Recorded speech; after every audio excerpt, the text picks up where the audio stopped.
No empieza con David, y David engendró a Salomón, y Salomón, y ahí empieza.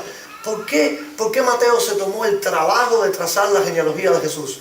Porque la profecía decía que el Mesías tenía que ser un hijo de David y que reinaría en el trono de David para siempre y que nacería en la ciudad de David y que traería salvación al pueblo de Israel, que fue el pueblo de David, que fue el primer rey de Israel. Mateo se toma el trabajo y en el capítulo 1 traza toda la genealogía desde José hacia atrás para llegar a decir, y Jesús fue hijo de José. Hijo legalmente de José por cuanto José se casó con María.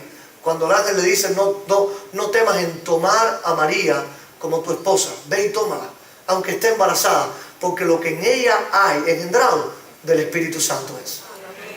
Hoy la gente se está enfocando más en María que en Jesús, adorando más a María que a Jesús. Sin embargo, María fue solo una mujer que sin esperarlo, y yo me atrevo más, y las piernas me tiemblan para lo que voy a decir, pero lo voy a decir. Aunque María hubiera sido una buena mujer, una buena hija de Dios, una mujer con integridad, no hay ser humano digno de ser escogido como ella. Ella no compitió en un Miss Universo para ver quién se gana la posición de ser la madre de Jesús. Yo creo que más que con María, el asunto tenía que ver con José. ¿Qué acabas de decir, David? Las piernas me están temblando. Bueno, la realidad es que la profecía no era acerca de María, era acerca de un hijo de David. Así mismo. Si José hubiera escogido a Juanita, Juanita hubiera sido la María desde este tiempo. Y hoy toda la gente que venera a María se equivoca grandemente. María no es la clave, Jesús es la clave. Amén. María no salva, Jesús es quien salva. Amén. María no da vida eterna, Jesús es quien da vida eterna. Amén. Ahora María se recoge en la Biblia como una mujer de bien, que tenía un corazón dispuesto y preparado para recibir la voluntad de Dios, aunque le costara lo que le costara. Y en este momento del anuncio le da temor. ¿Por qué? Porque no era casada. Y en aquel tiempo no es como hoy, que las madres solteras, las mujeres embarazadas solteras tienen 150 programas para ayudarlas a dar a luz. En aquel tiempo había un solo programa social, se llamaba apedreamiento. Ese era el programa. Saliste embarazada y no tienes esposo, ponte en el medio y todos los hombres agarran piedra y te matan a piedra. Eso es lo que le tocaba a María. Así que por eso María tuvo tanto temor. Porque salir embarazada sin esposo significaba que ella estuvo fornicando o adulterando con alguien. Y ella sabía que no lo había hecho. Y eso era un pecado imperdonable en los tiempos de los judíos y en los tiempos de Jesús. Pero el Señor tuvo compasión de ella porque tenía un plan y le dijo, José, no temas en recibir a María tu mujer. Esa, tu novia, que era su novia en ese tiempo, no te fue infiel, sino que lo que hay en ella engendrado lo puso el Espíritu Santo. Así que Jesús tenía esa mezcla perfecta de ser engendrado por Dios sin relación con el pecado, pero legalmente para los judíos era hijo de José. Tomó la identidad de su padre José para poder establecer el reinado de David y para poder separar entre los judíos y un día, como él dijo, yo soy el Mesías. Para que la gente pudiera garantizarlo según la profecía. Y ahora los ángeles, después de dejar claro que es el hijo de David y que van a ser en la ciudad de David, sacan sus tres grandes nombres. Dice, y él será el Salvador, el Cristo y el Señor. ¿Por qué Salvador? Yo creo que todos nosotros podemos aceptar a Jesús como Salvador. Y de hecho, ¿cuántos ya han aceptado a Jesús como Salvador? Amén. ¿Sí? En el momento que lo aceptamos, ¿teníamos una noción del peligro que corríamos? ¿No? ¿O sí? Es una buena pregunta. Porque nadie considera a otro Salvador a menos que se sienta que está en peligro. ¿Cierto o no? Si tú sientes que estás en peligro de quedarte fuera en la calle, por ejemplo, no puedes pagar la renta, estás ya a punto de que te expulsen de los apartamentos y aparece alguien con un cheque y te salva. Y tú lo abrazas, lloras y le dices, mi hermano, mi hermana, me has salvado. Mañana me iban a sacar de los apartamentos con la policía, me iban a botar todo en medio de la calle porque yo no podía pagar y tú apareciste con el cheque, me has salvado. ¿Por qué? Porque yo me sentía en peligro de desalojo, en peligro de desamparo, y apareció alguien y me salvó del peligro. Lo mismo pasa con nuestros hijos, por rebeldes que sean, por desobedientes que sean. Cuando tú agarras a un niño y le dices, quédate aquí al lado mío, hay mucho peligro, hay mucha gente caminando, hay muchos carros pasando, no te muevas al lado mío, mantente aquí agarrado en mi mano. ¿Cuántos padres le han hecho eso a sus hijos algún día? Tú estás protegiendo a tu hijo, tú te sientes responsable de que tu hijo no sufra ningún daño. Pero el niño en un momento dado se revela y suelta la mano del padre y sale corriendo a donde más peligro hay. ¿Y qué hace el padre?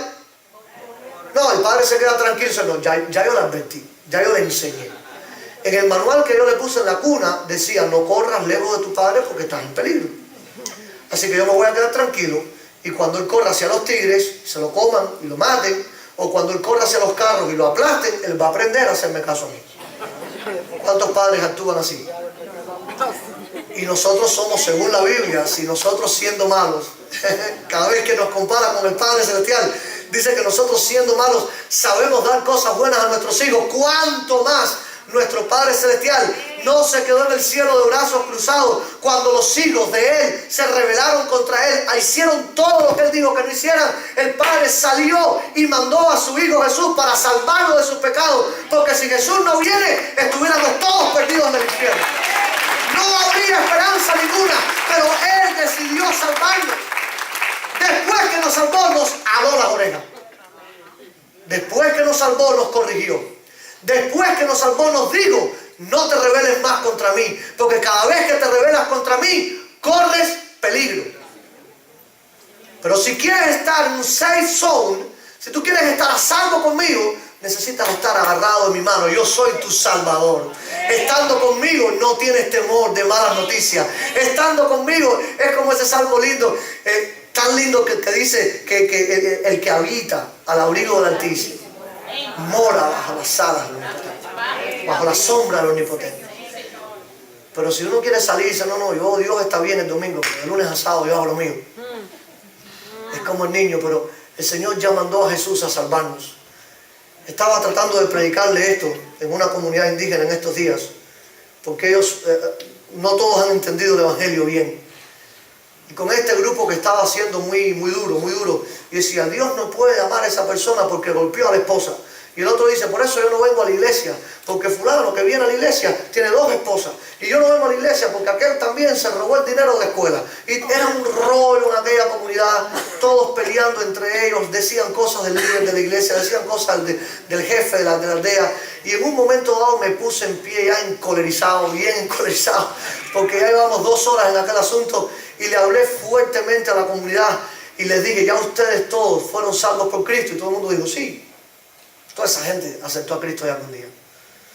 En esta comunidad ya el Evangelio lleva como 3 años. ¿Todos ustedes se consideran hermanos en Cristo? Sí. Pues les voy a contar una historia. Les dije, un día, y le puse un nombre de ellos mismos, llevó a su hijo al río Pastaza. El río Pastaza tiene una corriente horrible. Algunos de los mismos indígenas no quieren cruzarlo porque algunos se han caído y se han ahogado. Aún con todas las habilidades que tienen ellos para nadar, no les alcanza para sobrevivir si se caen de una canoa que está hecha de un tronco de un árbol, y la hacen así con palitos, cruzan. Y sucede que este niño fue instruido por su padre y le dijo, nunca te lances al río a nadar.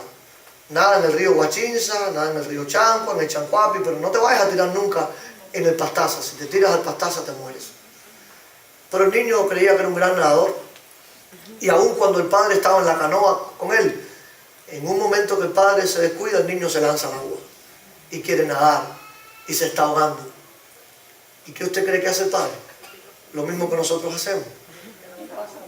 No lo deja que se ahogue, aun cuando se está ahogando por su rebeldía, aun cuando se está ahogando por hacer lo que quiere. El padre se lanza al río, trata de salvar al niño, y si logra salvarlo, lo lleva a la playa, entonces allí le da la disciplina y la corrección, pero cuando ya el niño está a salvo. Por tanto, ni el robo, ni la mentira, ni la fornicación, ni la idolatría, nada pudo impedir que Dios mandara a Jesús a salvarnos a nosotros.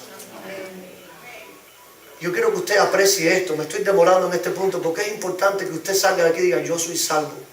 Pero ese ser salvo no es un título que yo me gané. Ese salvo significa yo estuve en peligro, pero ahora estoy a salvo porque Dios tuvo misericordia conmigo cuando por mis propias decisiones caí al río y lo que me esperaba era ahogarme, morirme por la eternidad. Dios mandó a su Hijo Jesús para salvarme. Me salvó sin que yo lo mereciera. Me salvó sin preguntarme. Mientras tragaba agua, le decía yo a los indígenas, mientras el niño traga agua, ahí está el papá en el medio del agua diciendo, ¿te das cuenta que yo te dije que no te tirara? ¿Te das cuenta? Eso lo hace alguien, nadie lo hace. La gente salva al niño y después lo regaña. Así que cuando ya estamos aquí, ahora estamos para que Dios nos regañe, ¿usted cree? Ya estamos a salvo, ahora el Señor nos corrige. Pero yo puedo tener tranquilidad, estoy a salvo, estoy en Cristo, estoy en la eternidad. Estoy en la eternidad. Y yo le doy gracias a Dios. Quisiera que por un minuto usted levante su mano y dé gracias a Dios por enviar a su Hijo para salvarnos. Y que pueda pensar, mire, medite por un minuto, de verdad, con sinceridad, cuán perdido y cuán en peligro estaba tu vida espiritual. Cuán en peligro estuvo tu salud, cuán en peligro estuvo tu matrimonio, cuán en peligro estaba nuestra vida, por la manera en que nos criamos, cuán lejos estábamos de Dios, en cuánto pecado estábamos. Trae a tu mente eso por un instante y con toda sinceridad, con tus manos en alto, dile, Señor, gracias por salvarme. Señor, gracias por salvarme.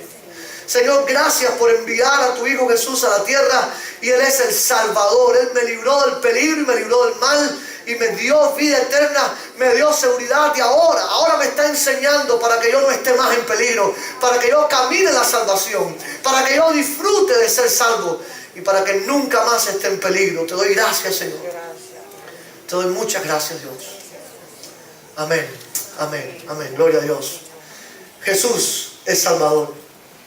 La Biblia dice en Romanos 3, por cuanto todos pecaron, están destituidos de la gloria de Dios.